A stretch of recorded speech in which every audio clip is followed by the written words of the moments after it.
Primero, establecer la necesidad de que para poder hacer un análisis necesitamos despojarnos de todo posicionamiento o un poco apasionado que solemos tener en relación no solo con este u otros temas, y también desvincularnos de ese fanatismo que pueda haber en favor o en contra, sea del gobierno o sea de los movimientos sociales que hoy están desarrollando esta protesta. Lo segundo, es necesario establecer pues que no podemos analizar consecuencias solamente. Necesitamos analizar los orígenes de la protesta social y que no tienen que ver exclusivamente con el presente año de gobierno de Guillermo Lasso, sino que es un acumulado histórico en el cual uno de los sectores de mayor marginación y discriminación desde el ámbito político estatal está actuando en este momento, que es el movimiento indígena, y que obviamente se une a una serie de afectaciones que tienen otros sectores, como el de los trabajadores, maestros, jóvenes, mujeres, etcétera, etcétera, y que confluyen en la idea de movilizarse. El tema de el planteamiento que ha hecho la CONAIE en 10 puntos que, si nos despojamos de ese fanatismo y analizamos como ciudadanos comunes, no son descabellados, justamente es una realidad que estamos viviendo.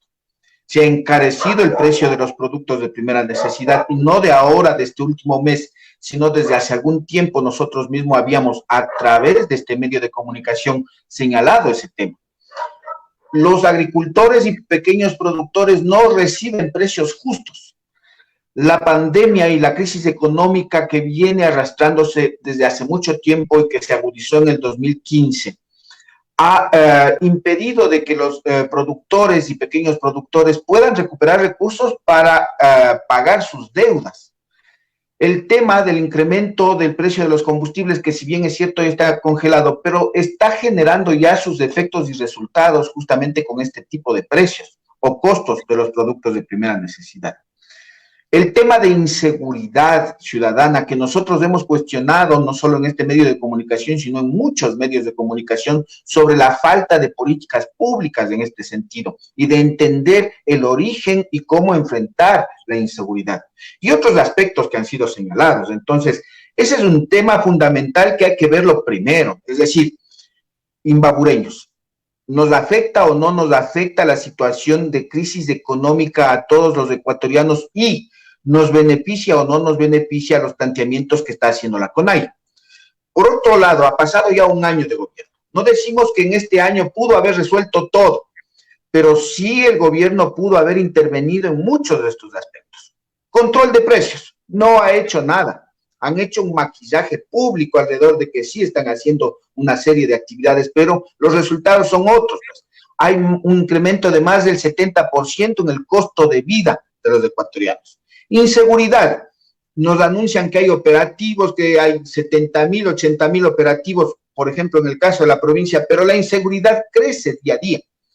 La crisis sanitaria u hospitalaria que tenemos de salud, hay falta de medicinas. ¿Nos afecta o no nos afecta? Nos afecta.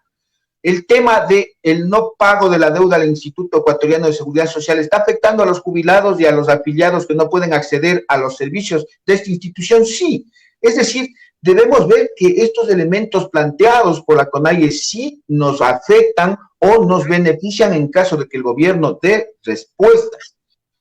Un manejo de la crisis inadecuado, impertinente por parte del gobierno. Y aquí vamos a estar de acuerdo. El día lunes le detienen a Isa, el día lunes se inicia la movilización y el día martes le detienen a Isa. Error del gobierno. Es decir, en vez de buscar cómo establecer una relación inmediata de negociación, resulta que lo primero que hacen es atizar el movimiento social. Luego llama a un diálogo, pero a la par del diálogo emite un decreto que ni siquiera lo pronuncia en función de un decreto en firme, sino en base a un borrador, en el que adopta medidas al margen de las propuestas que está haciendo la CONAIE para que sean discutidas. Y resulta entonces que no hay respuesta efectivamente a esas demandas que están planteadas, y eso no lo cuestiono yo, lo cuestiona todo el mundo, incluso sectores políticos que han sido aliados al presente gobierno, ¿no es cierto? Estos decretos de emergencia, ¿no? Hoy digo que son 3 provincias, mañana digo que son 6, ¿sí? Está jugando al gato y al ratón. La intervención en las instituciones como la Casa de la Cultura, que me parece inadecuado e inapropiado, no solo por el punto de vista de autonomía que tiene la institución de la Casa de la Cultura, sino por el concepto que tiene la Casa de la Cultura. La intervención en la Escuela Politécnica Nacional. Entonces, no se ha aprovechado más bien los tiempos y cada minuto que pasa va agudizándose esta crisis y va generándole en más violencia. Ustedes han señalado un tema muy claro, que ya son como que las consecuencias de la falta de respuesta a estas problemáticas. La violencia viene de 2 lados. La una, del movimiento indígena, cuando a fuerza de palos, de garrote, quieren obligar a los negocios a cerrar sus puertas para que se adhieran a la movilización. Yo he sido muy claro, estoy de acuerdo que se movilicen, estoy de acuerdo que hagan las marchas, estoy de acuerdo incluso que hagan los bloqueos de carreteras, pero lo que no estoy de acuerdo es de que se quiera obligar a la fuerza a los propietarios de los negocios a que se involucren a una protesta de esta naturaleza. La gente se involucra a una acción de protesta cuando tiene conciencia.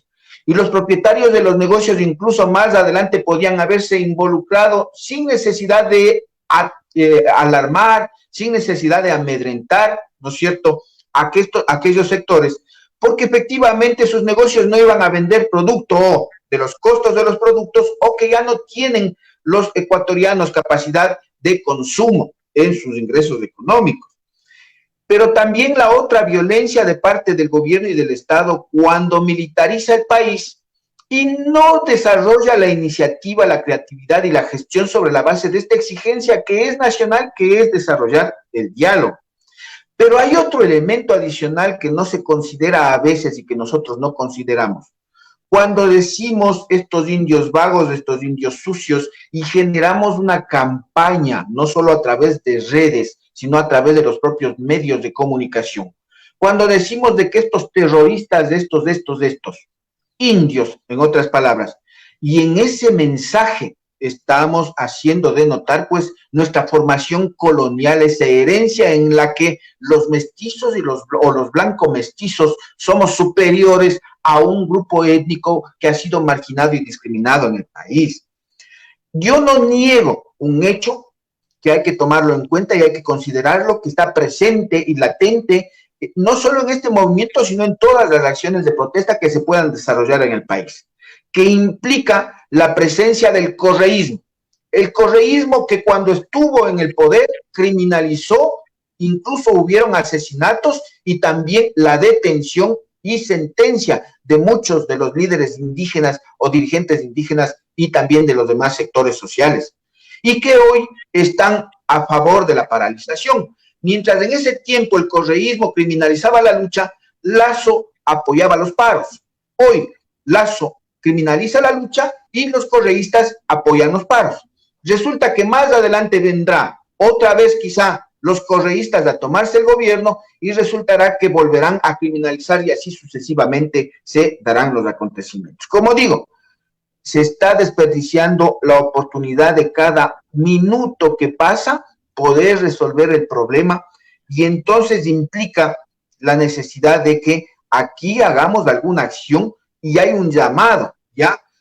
No sé si, digamos, tenga la credibilidad la Asamblea Legislativa para convocar a una mesa de diálogos. Yo he señalado de que son las universidades, desde la academia, uno de los sectores de mayor confianza en el país que pueda resultar como un medio de intermediación frente a esta problemática. Pero lo importante es aquí entender de que el sector de los pequeños negocios, de los empresarios, ¿no es cierto?, de la ciudadanía común que no está participando en este proceso, no debe generar, al igual que el movimiento indígena, no debe generar una confrontación de pueblo contra pueblo. Hay afectados, sí, por esta convulsión social, es un hecho. Afectados son, pues, los pequeños y medianos negocios del país que han tenido que cerrar sus puertas por el temor, por este miedo que se ha instaurado por parte del movimiento indígena al salir a la ciudad. Hay también, obviamente, el tema de los transportistas que no pueden desarrollar sus actividades. Y hay también el tema del turismo que son afectados, al igual que el tema de educación que han tenido que suspender las actividades presenciales. Pero los que no han perdido y los que no han dejado de producir son los grandes empresarios, o que se nos diga qué gran hacienda o qué gran empresa ha dejado de convocar a sus trabajadores para continuar produciendo. Que no nos vengan a engañar con el cuento de que en el país las empresas están cerrando porque no pueden trabajar. En realidad, ahí están desarrollando, incluso los ciudadanos que no pueden movilizarse a vender su mano de obra a estas grandes empresas, lo están haciendo de una u otra forma. Es decir, aquí debemos mirar bien, con mucha objetividad, lo que está sucediendo, y es que nos está conduciendo a un estado de intolerancia, incluso desde el punto de vista étnico, económico y social en el país. Y eso hay una responsabilidad, pues, para eso lo elegimos. Ya no podemos culpar a los gobiernos del pasado. Elegimos a un presidente que, frente a la situación social, económica, en la que no ha existido capacidad de resolver las problemáticas, pues debe intervenir. Son aproximadamente 10,000 millones de dólares que tiene como fondos de la Reserva Monetaria. Bien pudo ya haber intervenido en el tema de la salud, la dotación de medicinas, de especialistas, contratación de médicos, etcétera, pero ha despedido a trabajadores. Pues la educación ya hemos observado cómo está incluso en el tema de acceso a la tecnología y a la conectividad de los estudiantes y a la infraestructura educativa, el tema de la deuda de seguro social, el tema incluso del control de precios y del incentivo a la producción. Hay algunas medidas que las ha planteado, que nosotros las hemos revisado, pero aún incluso son suficientes desde el punto de vista, sobre todo, de generar empleo. Y recordemos que no estamos diciendo generar empleo desde las instituciones del Estado para los ecuatorianos, sino generar empleo como políticas de Estado para financiar la productividad en el Ecuador. Y ahí tiene mucho que ver, Fausto, y ahí tiene mucho que ver la Asamblea también en esta situación. Yo creo que nos ha hecho un panorama de cómo está el país. Y claro, nosotros simplemente no justificamos ese grado de violencia, y usted también coincide en eso, Fausto. De ahí, por lo demás, pedimos rectificaciones. Nosotros como periodistas hemos sido muy críticos con este gobierno. Se ha equivocado el gobierno en muchos aspectos, y ahí están, dentro de esa plataforma de lucha. Lo que no justificamos es ese grado de violencia, y lo que usted también puntualiza, que parece que en ese lado se les fue de las manos al movimiento indígena, a los dirigentes, el presionar, el exigir a los propietarios de los negocios que cierren sus puertas cuando estamos en una situación muy crítica. Y eso ha venido a generar ese rechazo de los propietarios de los negocios, Fausto. Yo creo que coincidimos en eso. Claro, como decía Angelita Andrade anteriormente, en Atuntaqui había una panadería en el 2019 que mantenía sus puertas abiertas y apoyaba a los manifestantes. Entonces, me parece que por ahí se equivocaron y se están equivocando porque están actuando de una manera irracional y que no se justifica ese grado de violencia. Yo creo que coincidimos ahí. Y por lo otro, de que el gobierno se ha equivocado, Fausto, se ha equivocado, lógico, desde un inicio empezó equivocándose este gobierno. Pero hay que exigir cambios, pues, hay que exigir rectificaciones. Y como ciudadanos estamos en ese derecho. Y claro, ahorita necesitamos un diálogo de parte y parte. A ver hasta dónde se llega, pues, y se frena esto, porque se está saliendo de control. Esto de la división, Fausto, entre los mestizos y los indígenas. Nikita Almendaris, por ejemplo, nos dice, ahí están los de sangre azul. Se ha generado esto y estas protestas han fomentado esta división en el pueblo, entre el pueblo mestizo y entre el pueblo indígena, o entre los que no quieren salir a las marchas y quieren trabajar, y los que sí desean generar caos y destrucción, incluso vandalismo. ¿Se justifica este grado de violencia, de que agredan, de que peguen, de que golpeen, de que ataquen al que no piensa igual? Eso es lo que se discutiría en este momento, Fausto, porque las cosas están dadas. Mire, como nunca yo he venido analizando y he sido partícipe hace muchos años de las protestas sociales y he participado también en acciones concretas, pero hoy como nunca he observado una agudización del tema racista, del tema racial.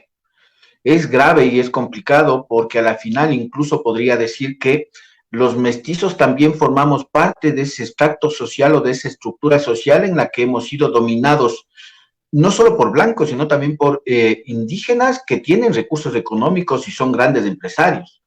Aquí hay que entender de que la población no está dividida en indios, negros o mestizos.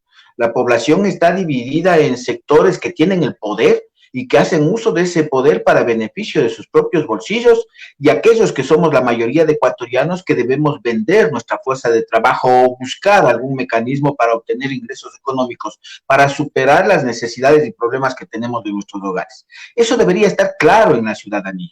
En el momento que nosotros generamos este proceso de mensajes, ¿no es cierto?, a través de redes sociales, a través de medios de comunicación, por un lado de los mestizos, en señalar los indios, incluso se dice que los indios no pueden tener vehículos de alta gama porque son indios, que no pueden estudiar o tener títulos profesionales porque son indios, que no pueden viajar al exterior porque son indios. Y también del lado de los indígenas, cuando empezamos a decir los sangre azul, que puede formar parte del criterio de la lucha en contra del patriarcado en este país, pero que implica también atizar ese argumento de confrontación social desde el punto de vista étnico, que no nos conduce a nada. Si es que el día lunes, ¿sí?, el presidente de la República no hubiese planteado a través de sus ministerios la detención de Isa, sino más bien hubiese hecho un llamado inmediato de convocatoria a la población y a las entidades o instituciones, y que alguna institución hubiese asumido el reto, ¿sí?, de liderar este proceso de mediación, yo creo que no tendríamos estas consecuencias. Los errores desacertados, como decía, fíjese usted que el movimiento indígena tenía un cronograma, ¿sí?, y que planteaba que a partir del día lunes pasado iniciaba el proceso de protestas y continuaba un proceso, digamos, de aglutinamiento en torno, o el objetivo era el día 16 llegar a Quito y hacer una marcha. Pero resulta que detienen a Isa y eso precipitó. Y ustedes vieron cómo el día martes tuvimos en todo el país una movilización y una unificación. El día viernes, cuando se hizo este pronunciamiento del decreto en borrador, unificó nuevamente el tema de la presencia de los militares cuando viajan en convoy a Quito, ¿no es cierto? Unificó este día domingo en la ciudad de Otavalo principalmente a todas las comunidades indígenas, es decir, decisiones desacertadas que generan más violencia. La discusión no es la violencia, la discusión es cómo el gobierno debe resolver y responder ante esta demanda que no es solo de los indígenas, sino que es de todos, sino que la necesidad económica obliga a los negocios, a los propietarios, a los comerciantes a intervenir en el trabajo productivo y no a sumarse a estas movilizaciones. Pero digo yo, esta violencia también se le salió de las manos, y estoy de acuerdo con usted, cuando la dirigencia ha hecho un llamado para que no hagan actos violentos, pero lamentablemente en algunos territorios existen posiciones radicaloides que no permiten viabilizar o entender de que sí hay que protestar, sí hay que marchar, si es que quieren bloquear las carreteras, bloqueen, pero que no desarrollen este proceso de amedrentamiento y atemorización a la ciudadanía que no está a favor de ellos. Vea, aquí lo que hace falta es una cultura del respeto al pensamiento diferente, al pensamiento distinto. Entender de que convivimos diversas poblaciones de pensamiento, incluso de composición étnico-cultural, ¿sí?, de diferentes sectores. Entender la diversidad del territorio ecuatoriano y analizar de mejor forma los verdaderos problemas que tenemos los ecuatorianos. ¿Quiénes tenemos esos problemas? ¿Cuáles son los factores comunes que nos pueden llevar a la solución, a la satisfacción de nuestras necesidades? Yo creo que el mensaje en la actualidad de todos aquellos sectores que podemos hacer opinión es sí, queremos un país de paz. Pero ¿cuál es la paz? ¿La paz que no haya marchas o la paz que se atienda a las necesidades de los ecuatorianos? Porque las marchas son consecuencia. Las movilizaciones son consecuencia, no son la causa.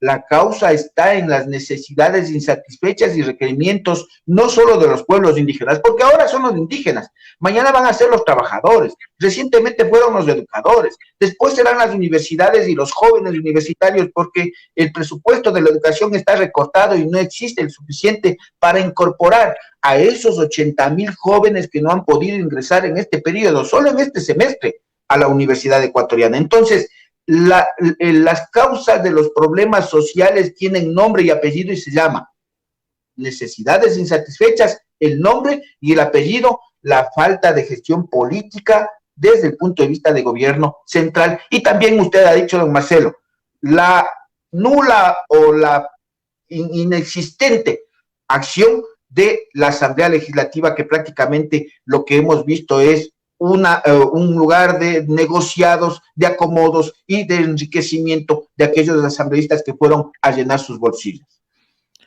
Gracias a Fausto Giraldo, sociólogo, haciendo este análisis sobre las protestas y claro, nos hemos enfocado en este tema del grado de violencia de los manifestantes. Se ha equivocado el gobierno y claro, eso da motivo para que la gente proteste, que está en su derecho. Así manda la Constitución. Gracias, Fausto. Estaremos en una próxima oportunidad hablando de este tema y esperemos ya de que sea cuando se haya solucionado esta paralización y el gobierno también haya dado oídos. Gracias, Fausto. Yo creo que para finalizar, don Marcelo, hay que empezar a generar una campaña de exigencia al gobierno y a los poderes para que se instale la mesa de negociación y diálogo para superar de manera urgente esta problemática y evitar graves y mayores consecuencias de las que estamos soportando en los actuales momentos. Si dejamos pasar unos días más, vamos a tener una convulsión nacional que todavía no está reflejada en algunos territorios del país. El llamado nuestro debe ser no solo al tema de paz, sino a sentarse en la mesa de negociación y a resolver las demandas y necesidades del pueblo ecuatoriano que son urgentes e inmediatas para todos y todas.